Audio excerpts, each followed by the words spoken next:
else we got? Got 2, looks like 3 more hiding in there.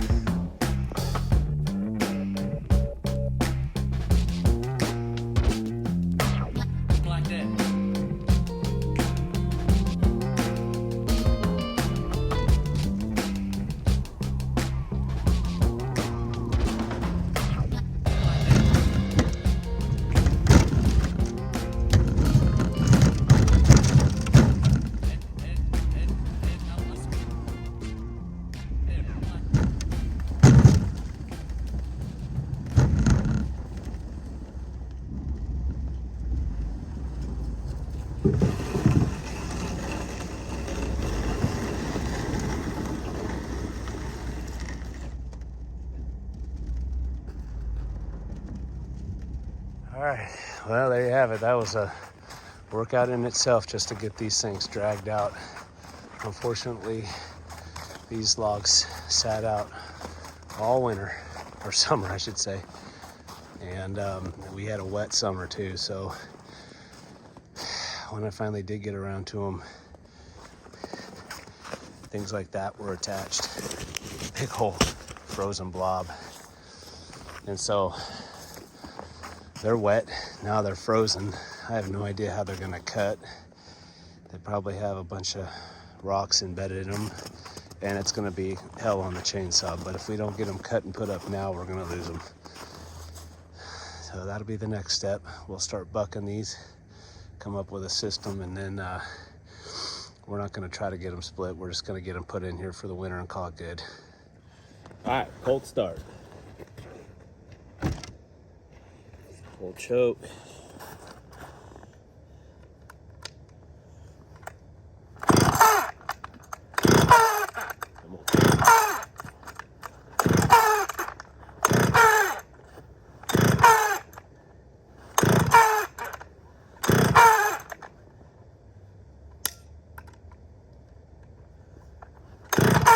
Come on, baby. There it is.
Fuel and check chain lube on this.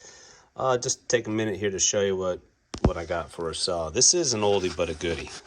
This is a saw that I inherited from my uncle, and when I got it, the pull start recoil was in pieces, which is indicative of a saw that has issues. But at the same time, it can be a good thing, meaning that this saw was put up early in its life. It's a 1979, maybe 1980, early 80s model. And these saws are notorious for having spark issues. And the problem with this saw was that even after going through the carburetor, putting new fuel lines on, and because it had been sitting for 25 years or so, or however long. I've been sitting a long time, so I had to completely go through the fuel system. And once I got all that squared away, the day came, got it fired right up, and was pretty excited. Started trying to tune up on it a little bit, only to have it die out about 5 or 10 minutes into it. So you get out there, you'd start cutting, everything was going good, the saw would quit, and then you'd spend the next 20 minutes trying to restart it. Nothing. No spark, nothing. Come back the next day, it would start. So something to do with the heat related. Anyway, YouTube videos later, figured out you can put an atom module on there and essentially bypass the old ignition system, and you actually zip tie it to the coil and rewire it essentially.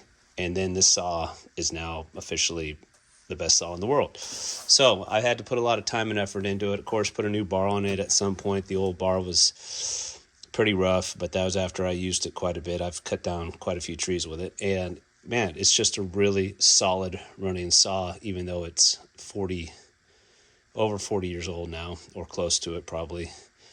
And easy to work with. So this is what I got. Stihl 0 or 031 AB, and she's a beast.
That's it, guys, we're done. Now we'll see if the kids want to earn a buck or two and help me stack all this.